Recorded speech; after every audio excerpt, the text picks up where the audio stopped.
It's not a game, it's a rich thing.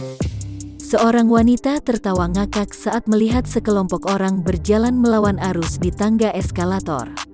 Sontak video wanita tersebut menjadi perbincangan warganet.